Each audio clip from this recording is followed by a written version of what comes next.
All right, let's unpack all this info about disaster prevention and mitigation in Canada, eh? Sounds pretty dry, maybe. Yeah, you might think so, but trust me, That's fascinating stuff. there are some really fascinating takeaways here, and understanding it, this stuff is crucial for literally everyone. You know what's really interesting here? Yeah. We're seeing a real shift in how we think about disaster management. Oh, okay. It's not just about reacting to crises anymore. It's about actively trying to minimize their impact, like before they even happen. Okay, I'm curious though, how do we define prevention versus mitigation in this context? Hmm. The source material seems to draw a pretty clear distinction. Right. So think of prevention as like stopping a disaster in its tracks, Okay. like zoning laws that prevent people from building in floodplains. Okay. By strategically controlling development, you're essentially preventing a flood from becoming a widespread catastrophe. Okay, so prevention is about eliminating the threat altogether. Yeah. What about mitigation? So mitigation is like acknowledging that, okay, we can't always prevent these natural hazards, Right. but we can definitely lessen their impact. Okay. So it's like building shock absorbers for your community, Oh, like yeah. reinforcing buildings to withstand earthquakes, Right. or using fire-resistant materials in construction.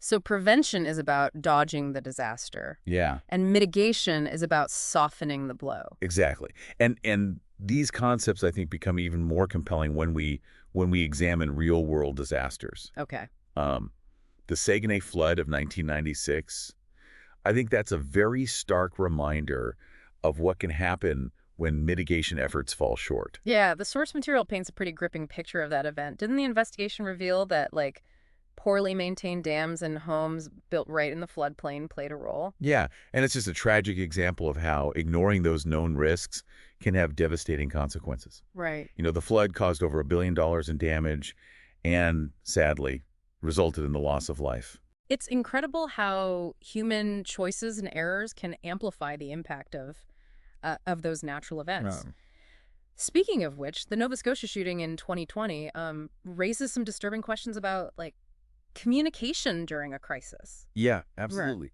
The controversy surrounding that delayed use of the Alert Ready system, I think, is a crucial point here. Right. It begs the question, could more timely communication have potentially saved lives? It's a chilling thought. Disaster preparedness isn't just about physical infrastructure. It's about effective communication and protocols, too. Absolutely.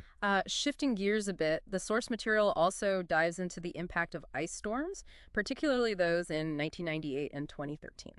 Yeah, the ice storms are really fascinating case studies because they really expose that vulnerability of our infrastructure, Right. especially those above ground power lines. Yeah. And, the source material actually compares the cost of burying those power lines to the economic impact of cleanup and recovery after an ice storm.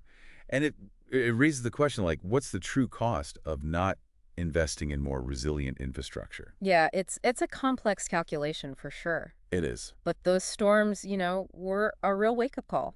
Yeah. It's like we were suddenly plunged back into the 19th century with no power, no heat, no communication. It's a powerful reminder of how dependent we are on critical infrastructure Hmm. and how easily it can be disrupted. Yeah. I think these case studies really show that a one-size-fits-all approach to disaster mitigation just won't work. Right. Each community, has its own unique set of challenges and needs.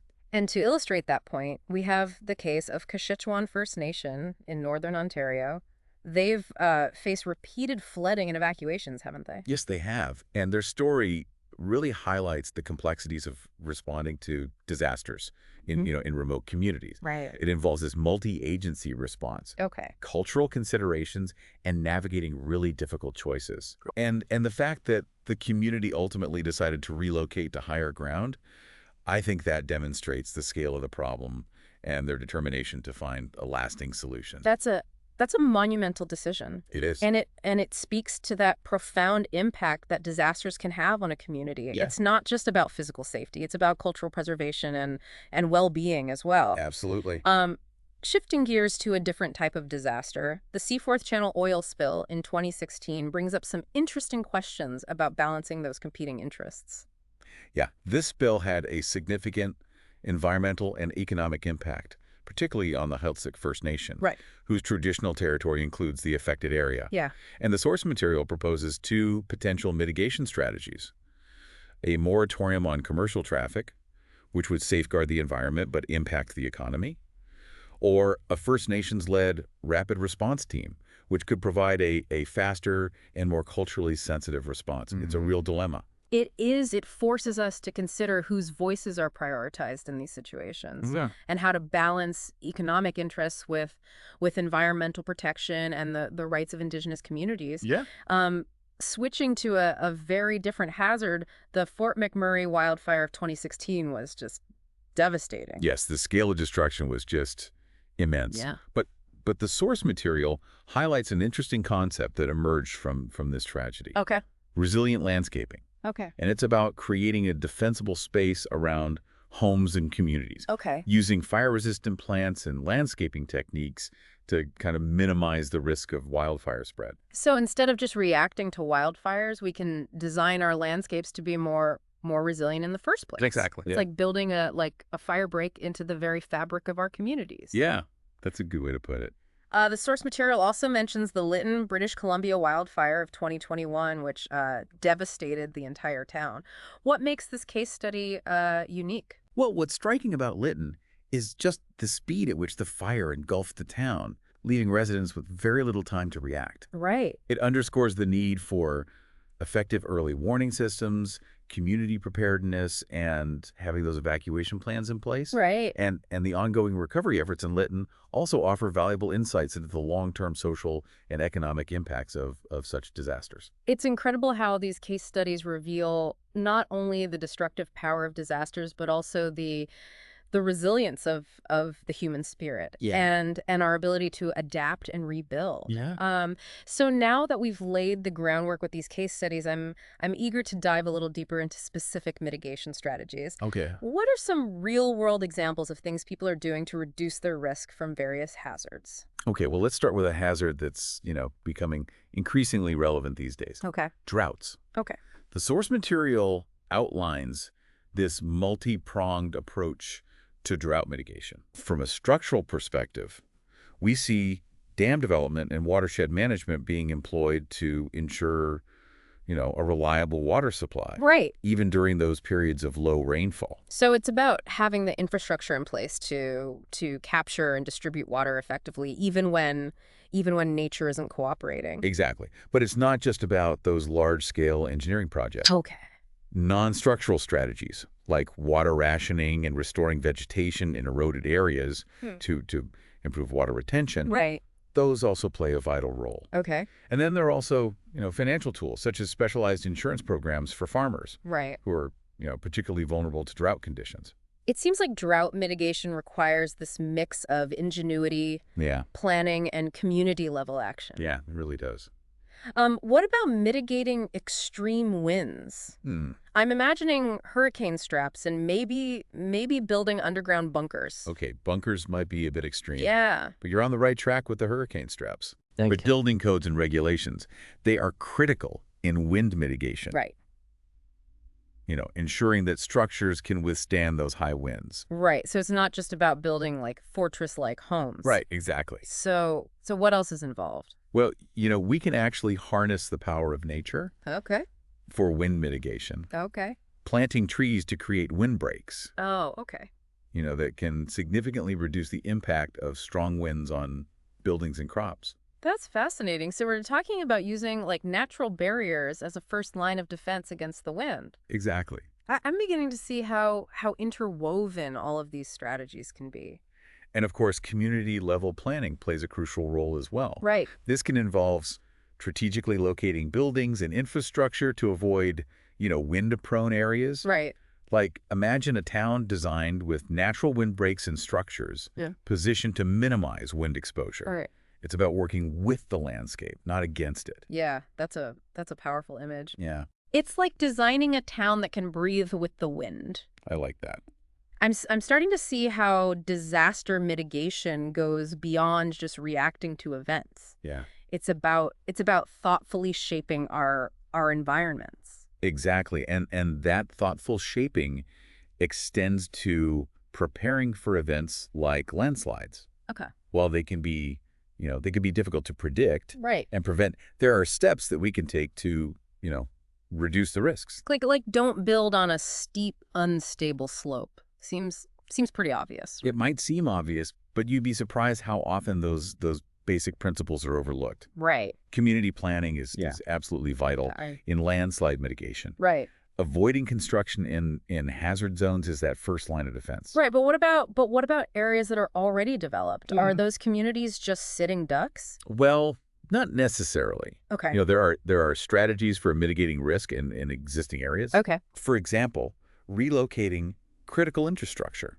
Okay. like power lines underground. Yeah. That can reduce the chances of them being damaged Right. in a landslide. Okay. In some cases, it might even involve relocating homes Right. that are in the most hazardous locations. Wow, that's a major undertaking. It is.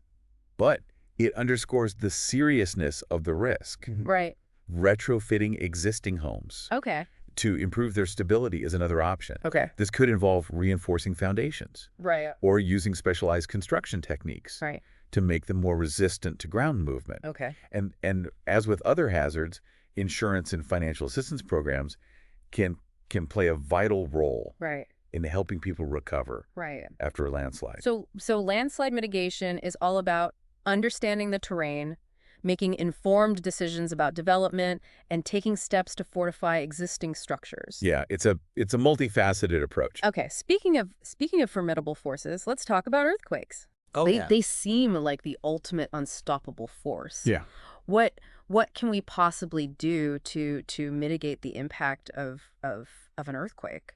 Well, while we can't prevent earthquakes, we can significantly reduce their impact. Okay. And public education and awareness are essential, Okay. ensuring that people know what to do Right. during an earthquake to stay safe. Right. Drop cover and hold on. Right. But the real game changer lies in building codes and construction practices. So it's about building structures that can withstand those powerful seismic forces. Exactly. Yeah. In earthquake-prone areas, there are very stringent engineering requirements Okay. for new construction. Right. And for older buildings, retrofitting techniques Okay. can strengthen weak points and make them more resistant to shaking. Right. It's a combination of smart design and proactive reinforcement. Okay. Of course, insurance and financial assistance programs. Right. They also come into play to aid in recovery efforts after an earthquake. It seems like the main message here is that when it comes to earthquakes, building strong and building smart are our best lines of defense. Absolutely. Now let's shift to a hazard that's familiar to many Canadians: floods. Oh, yeah. They seem to be this recurring problem in various parts of the country. They are. And mitigating their impact is a top priority in Canada. Okay. It's about more than just sandbags and hoping for the best. Right. Right. So what are some of the key strategies for keeping those floodwaters at bay? Well, it starts with smart urban and rural planning. Okay. Avoiding development in high-risk flood zones is crucial. Makes sense. We need to think long-term and recognize that building on floodplains is a recipe for disaster. That makes sense, yeah. Right. But what about communities that are already in those vulnerable locations? Are they destined to just get, soaked every time it rains heavily? Not necessarily. Okay. There are ways to mitigate the risk in those existing areas. Okay. Engineering structures Like like dikes and levees are one option. Right. These barriers can help hold back floodwaters. Right. And protect communities. So it's about creating a line in the sand, or in this case, a wall in the water. That's a good way to put it. Yeah. But, it's not just about keeping the water out. Right. It's also about, designing structures that can withstand flooding Okay. if it does occur. Right. Think, elevated floors, Okay. flood-resistant materials, Right. building codes that require watertight construction Okay. in flood-prone areas. It's a multi-layered approach. Okay. So it's like building amphibious homes, ready for land or water. Exactly. And of course, public awareness and education are key. Absolutely. Right. People need to understand the risks. Right. Know what to do during a flood. And be prepared to protect themselves Okay. and their property. Okay. So flood mitigation is this complex dance of planning, engineering, community preparedness, and financial safety nets. That is, yeah.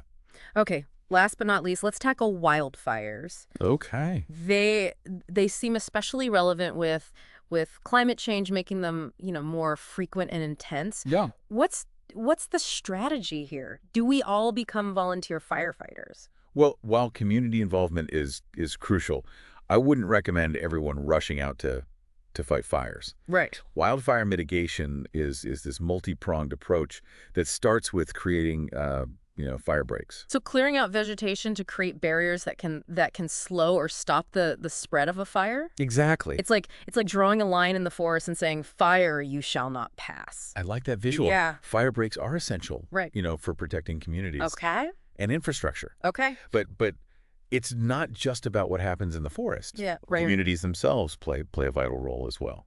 So what can they do to reduce their risk? Well, programs like FireSmart Okay. are fantastic resources. Okay. They teach people how to make their homes and properties Right. more fire resistant. Right. This can involve clearing flammable vegetation Right.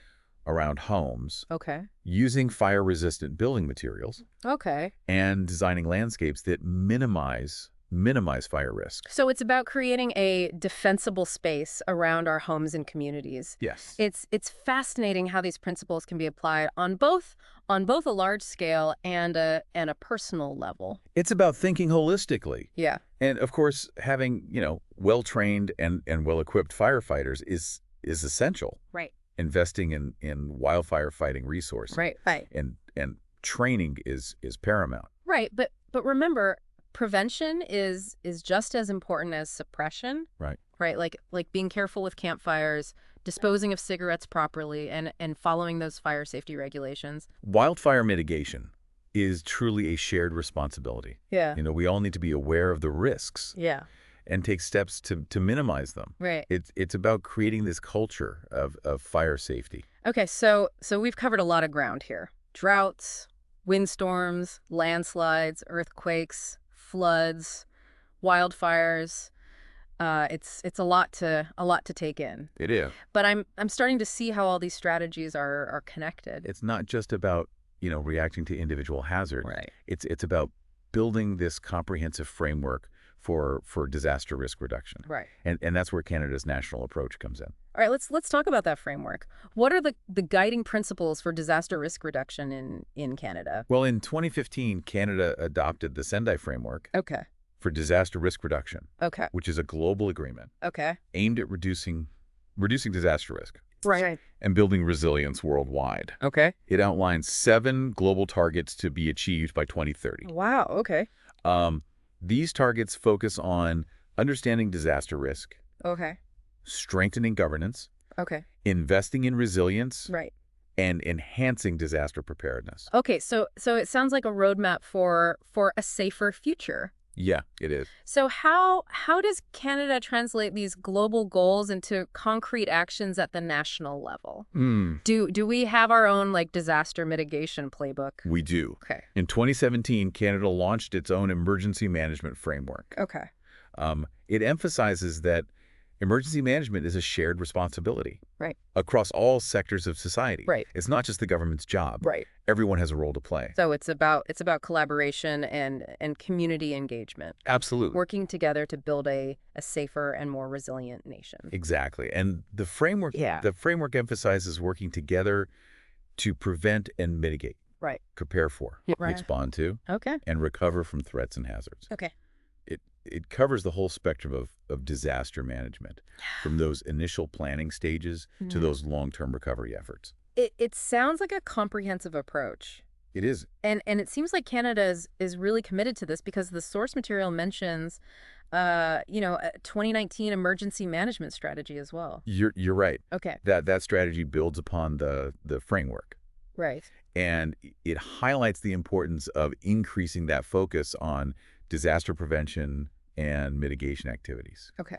It's a shift from, reacting to disasters to proactively working to prevent them. That makes sense. Yeah, an ounce of prevention is worth a pound of cure, as they say. Precisely. And the strategy highlights the importance of investing in both structural and non-structural mitigation strategies. Right. It's not just about building seawalls and earthquake-proof building. Right. It's also about things like public awareness campaigns, Right. community preparedness programs, Right. and incorporating traditional knowledge into those mitigation efforts. Right. So it's a holistic approach. Absolutely. And all of this is underpinned by this concept of resilience. Absolutely. Right. Resilience is a key theme throughout all of these frameworks Right. and strategies. Right. It's about building communities that can withstand shocks, Okay. adapt to changing conditions, Right. and bounce back from adversity. Okay. It's not just about, surviving disasters. Right. It's about thriving afterwards. That's a powerful message, yeah. It is. So it seems like Canada has a robust framework in place Yeah. for disaster risk reduction. Yeah, it does. But I'm curious about how this plays out on the ground. Okay. Particularly in Indigenous communities, Yeah. which often face unique challenges. You raise a really important point. Canada's approach to disaster risk reduction recognizes the unique needs and challenges Okay. of different communities. Right. And Indigenous communities are a prime example. Okay. They often face geographic isolation, Right. limited access to resources and infrastructure, Right. and a history of marginalization that has sometimes resulted in their voices being overlooked, Right. in decision-making processes. Right. Right. So how is Canada addressing these challenges and ensuring that Indigenous communities are included in these efforts? Well, one key program is the Emergency Management Assistance Program, or EMA, Okay. offered by Indigenous Services Canada. Okay. And it provides funding to help Indigenous communities develop their own emergency management programs Right. and build resilience. Okay. It also emphasizes flexibility and cultural sensitivity, Okay. recognizing that a one-size-fits-all approach won't work. Right. EMA is designed to be responsive to those unique needs and customs Right. of First Nations communities. That's encouraging to hear. Yeah. It sounds like Canada is moving towards a more inclusive and equitable Yeah. approach to disaster risk reduction. Yeah. I'm also intrigued by the concept of incorporating Indigenous traditional knowledge into these efforts. Oh, yeah, that's really important. Yeah, can you elaborate on that? Absolutely. Mm-hmm. Indigenous communities have this wealth of knowledge Right.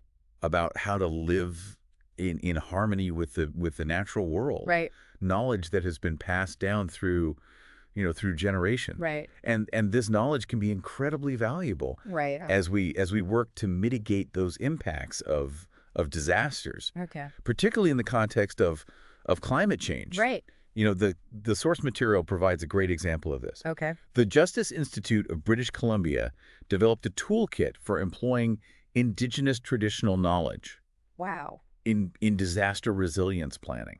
That sounds fascinating. Yeah, it is. What kind of insights does this toolkit offer? Well, it highlights the value of storytelling Okay. and talking circles as ways to gather knowledge about community strengths, past emergencies, existing risks, and wise practices. So it's about tapping into those lived experiences Yeah. and the cultural memory of Indigenous communities, Absolutely. recognizing that they have a deep understanding of their local environments Yeah. and the hazards they face. And it's about respecting that knowledge Right. and incorporating it into our planning processes. So it's not just about, Western science and technology. It's Okay. about blending that with the wisdom and practices of indigenous cultures. Exactly. It's about finding those synergies Yeah. between different ways of knowing. That's a powerful concept. It It is. is. And it's not just theoretical. It's being put into practice. It is. The source material discusses the case of the Squaw First Nation in British Columbia. Yeah. This community was regularly threatened by flooding from the Fraser River. Yeah.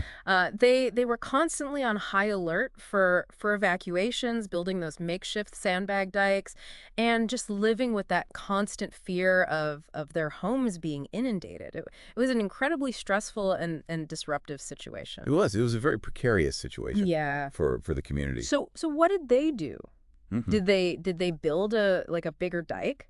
Well, they managed to reach a tripartite agreement Okay. with the city of Chilliwack Okay. and the federal government Okay. to build a dike to protect their village. Wow. It was a monumental achievement, a testament to their perseverance Right. and the power of collaboration. That's an inspiring example of how different levels of government and communities can work together to find solutions. It really is.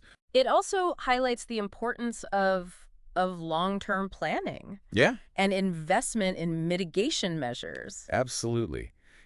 It's much more cost effective to invest in prevention and mitigation up front. Right. It's interesting. We often focus on those, big dramatic disaster events Yeah. like earthquakes and floods and Or wildfires. like those Hollywood blockbuster disaster movies. Exactly. Yeah. It's easy to get caught up in the spectacle of it all. Yeah, but what I find fascinating is that those same principles of prevention and mitigation, Right. they can be applied to seemingly smaller scale incidents. Okay. Things that might not make national headlines, Yeah.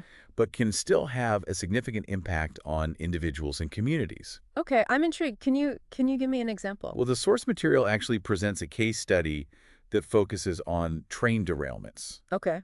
While these events might not have that same, visual impact Yeah. as a raging wildfire, Mm. they can be incredibly destructive and disruptive, impacting transportation, the environment, the economy. Oh, absolutely. I remember a few years ago, a train carrying hazardous materials derailed not too far from where I live. Oh, wow. It caused quite a stir in the community, even though, thankfully, there were no injuries. Exactly. And this case study really highlights how even in, seemingly controlled systems like rail transportation, Right. the human factor plays a critical role. Right. It emphasizes the importance of creating that culture of safety within organizations, Okay. where potential risks are identified early and addressed proactively. So it's not just about having the latest technology or the most robust equipment. Right. It's about fostering an environment where safety is truly ingrained in the organizational culture. Exactly. And this case study, the investigators, they uncover a scenario where the railway company, they had been aware of potential safety issues, but failed to address them adequately. That's incredibly troubling, it seems like a failure of leadership and a disregard for the well-being of workers and the surrounding community. Yeah, it raises those serious questions about Yeah. about responsibility and accountability. Right. And it underscores how that disconnect between, you know, profit-driven motives Right. and safety concerns Yeah. can lead to disastrous outcomes. Yeah. It's a tough balance, isn't it? It is. Between keeping the trains running and making sure that everything's done safely. Yeah, and the source material, it prompts us to examine those various factors that might contribute to such a situation. So are we talking about like mechanical failures, human error, lack of proper training? It could be any or all of the above. Right. A thorough investigation would need to, consider all angles, Right. including mechanical issues, human factors like fatigue or inadequate training, Okay. and organizational factors like communication breakdowns or a culture that discourages reporting safety concerns. It seems like understanding the human factor is crucial in these situations. It really is. Even with the most sophisticated technology, human choices and actions can still create vulnerabilities. Absolutely. And the source material delves into those human factors involved in this scenario. Okay. And it asks us to consider why those known safety issues were ignored. Right. Was it a lack of resources, Okay. pressure to maintain schedules, Right. a culture that prioritized, efficiency over safety? It's a sobering reminder that disaster mitigation is not just about the physical world. Right. It's about understanding human behavior, organizational dynamics, Yeah. and the complex interplay of factors that can contribute to risk. Exactly. And this brings us back to that importance of ethical decision making Right. and creating organizations where safety is truly valued Right. and But prioritized. ultimately, it's people who make choices, and those choices have consequences. They do. Sometimes those consequences are devastating. Yeah. This deep dive is really highlighting how multifaceted disaster mitigation truly is. It really is a complex field. It's not just about, building stronger structures, creating better warning systems, or Yes. having well-equipped emergency responders. Yeah. It's about addressing human behavior, organizational culture, and fostering a societal mindset that prioritizes, safety and It's resilience. about weaving those values into the very fabric of our lives. It's a big task. It is, but it's a challenge we need to embrace. Right, And remember, we don't have to solve everything at once. right. We can start by focusing on what we can control, our own choices, Right. our own homes, Okay. our own communities. Right, start small and build from there. Exactly. It's like the ripple effect. Yeah, Small actions can create waves of change. I like that analogy. But before we delve further into community level action, I'm struck by something we haven't talked about much yet. Oh, okay. What's that? The emotional side of disasters. We've been focused on the practicalities, Yeah. but we haven't really addressed the fear, the anxiety, the trauma, the grief Right. that can accompany these events. You're absolutely right. That's a crucial aspect of disaster mitigation Yeah, that yeah. that we need to address. Because it's not just about, physical survival. Right. It's about coping with the emotional and psychological aftermath and finding ways to heal and rebuild lives and communities. It's about recognizing that trauma is a real and valid response Right. to a disaster. Yeah. And providing the support and resources people need to navigate those challenges. So how do we do that? Are we talking about like therapy, support groups, community resilience programs? It's all of those things Right. and more. It's about creating spaces where people feel safe to express their feelings, Yeah. to process their experiences, and to seek help without shame or stigma. Right. It's about fostering that culture of compassion and understanding. And it's about building communities that are not just physically resilient, but emotionally resilient as well. Absolutely. Communities that are equipped to support one another through difficult times. Yeah, because when people feel connected and supported, Right. they're more resilient in the face of adversity. This deep dive is revealing the intricate connections between the physical, the practical, the emotional, the social aspects of disaster mitigation. It's all interconnected. It's all intertwined. It is indeed. And as we move forward, Right. we need to consider all of these dimensions Right. as we work to create those safer, more resilient communities. All right, so we've explored the frameworks, the strategies, the human factor, the importance of measuring success. Right. And now the emotional toll of disasters. Yeah. I'm feeling a sense of the enormity of the challenge, Yeah. but also a growing sense of hope. Me too. Because as we've learned, disaster mitigation is not just about reacting to crises. Right. It's about proactively shaping our world Right. to be safer and more resilient. Right. And that's an empowering realization. It is. It is. So what's next on our journey? How do we translate all of this knowledge into concrete action at the community level? Well, let's look at some real-world examples of communities that are putting these principles into practice. Okay. We can learn a lot from their experiences and apply those lessons to our own communities. Okay. Let's start with a community that faced a significant challenge Okay. and emerged stronger. High River, Alberta. Yes. High River, they were hit hard by flooding in 2013. They were. I remember seeing those images on the news, homes submerged, streets turned into rivers. It was It devastating. was a major disaster.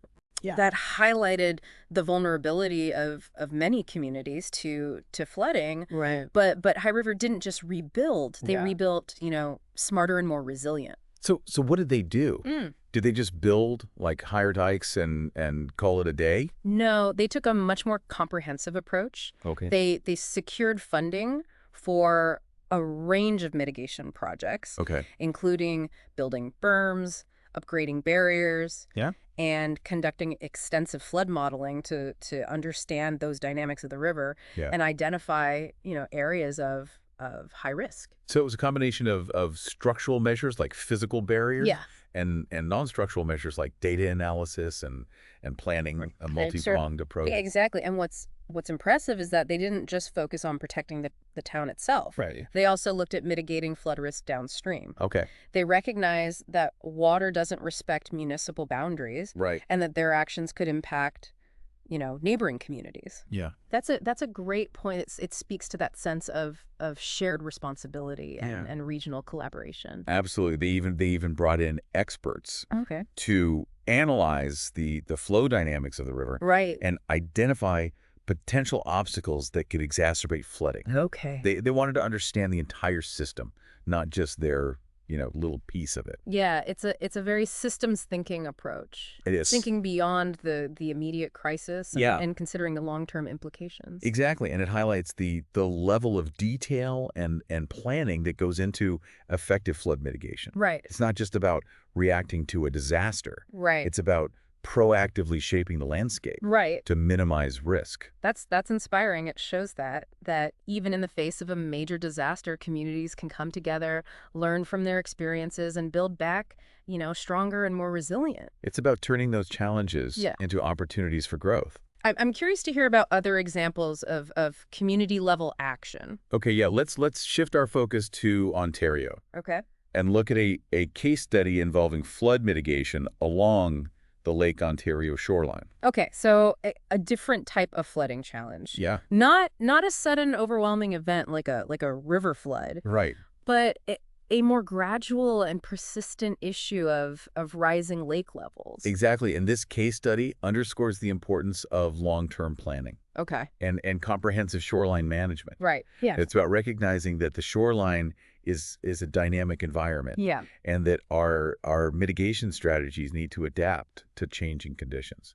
So what did they do in this case? Was it all about, sandbags and seawalls? Well, while those are certainly tools in the toolbox, right. this case study highlights a more holistic approach. Okay. They secured funding to develop a shoreline management plan Okay. that would cover, get this, a 130-kilometer stretch of coastline. Wow, that's ambitious. It is a massive undertaking Yeah. that involves multiple communities, Right. government agencies, and stakeholders. Wow, so it's a massive collaborative effort It is. to try to get a handle on this issue. Yeah, the plan involved updating flood maps, Okay. conducting hazard assessments, Okay. and identifying those best practices for managing the shoreline Right. in a way that balances protection with the natural dynamics of the lake. So it's not just about holding back the water. It's Mhm. about understanding how the shoreline functions Yeah, and finding ways to work with nature rather than against it. exactly. And a key part of this process is engaging multiple stakeholders. Okay. We're talking residents of shoreline communities, Yep. government agencies, environmental groups, and indigenous communities who have a deep understanding of the lake and its ecosystem. It sounds like a complex web of interests and perspectives. It is, but effective disaster mitigation requires that we bring all those voices to the table Right. and find solutions that work for everyone. Right. Yeah. It's not a one size fits all situation. Exactly. It needs to be tailored to the specific needs of the community. Yeah, it's about building consensus Right. and creating that shared vision for a more resilient future. These case studies are incredibly encouraging, They show that even in the face of complex challenges, communities can find innovative solutions and build back stronger. Absolutely. But what about individuals? What can we do on a personal level to contribute to disaster mitigation?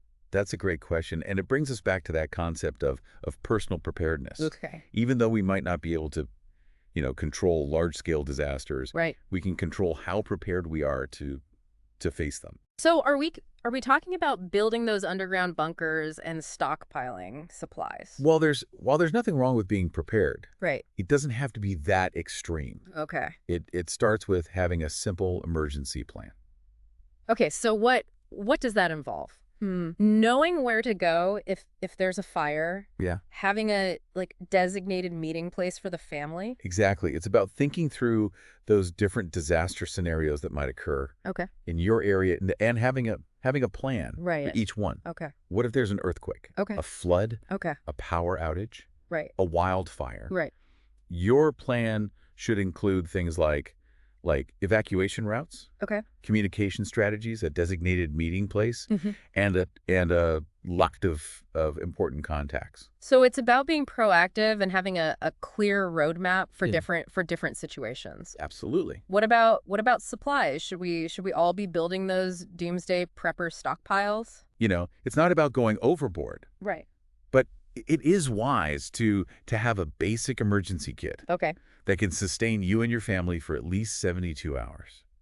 Okay, so what kind of things should we include in this kit? Think essentials: food, water, a first aid kit, a flashlight, a radio, extra batteries, Okay. medications, copies of important documents, Right. and a little cash. Okay. You'll want to have enough to get by if those basic services are disrupted. That makes sense. It's about being like self-sufficient Yeah, in those initial days after a disaster. exactly. And it's not just about the physical preparations. Okay. There are mental and emotional preparations as well. Okay, so we're talking about building our mental and emotional resilience. Exactly. Have those honest conversations Okay. with your family about disaster preparedness. Okay. Talk about the risks, the plans, and how you'll communicate and support each other in different scenarios. Yeah. Address any fears or anxieties that might come up. Those conversations can be tough, Yeah. especially with children. Yeah. But it's so important to have them. It is, because when a disaster strikes, it's crucial to be mentally and emotionally prepared, Yeah. not just physically prepared. Right. And these conversations, they can foster that sense of shared responsibility and support Right. within the family. I'm realizing that personal preparedness is something I could be more proactive about. Yeah. It's easy to get complacent Yeah. It is. when things are going well. Yeah. But this deep dive is a good reminder that we need to be prepared for the unexpected. And remember, it doesn't have to be overwhelming. Right. Start with small steps. Right. Build your emergency kit gradually. Right. Have those conversations with your family. Okay. Familiarize yourself with your community's emergency plans. Yeah. The more prepared we are as individuals, Yeah. the more resilient our communities will be. Right. As a whole. Okay, so we've covered the frameworks, the strategies, the human factor, the importance of measuring success, the emotional toll of disasters, and now the role of personal preparedness. Yeah. It's a lot to process, but I'm feeling more informed and empowered. Good. That's the goal. What's next on our deep dive journey? Well, we've explored a lot of ground in terms of disaster mitigation in Canada, Right. focusing on past events and current practices. Yeah. But as we all know, the future is uncertain, Right. and climate change is already altering the landscape of disasters. So Yeah. let's shift our focus to the challenges and opportunities Okay. that lie ahead as we face a changing climate.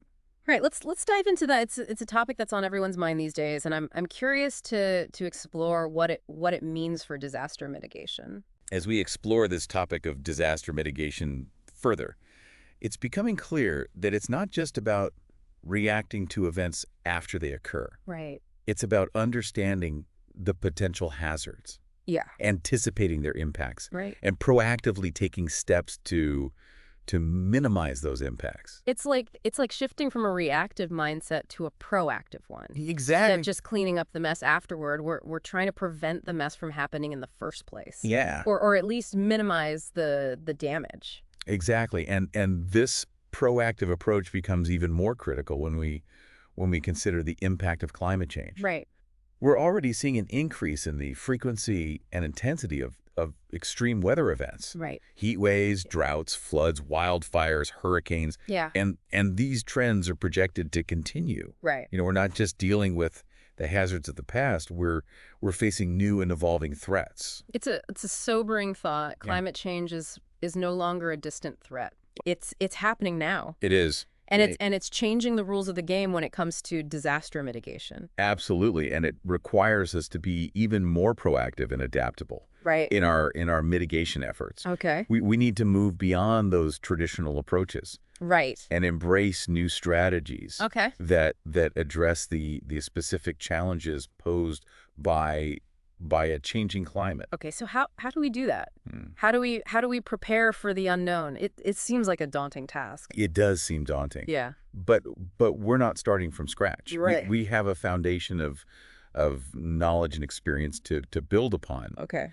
And the first step is is acknowledging that climate change is a reality Right. and understanding how it's likely to impact our communities. Right. We can't just bury our heads in the sand and hope it goes away. No. We need to face the reality of climate change and its potential consequences.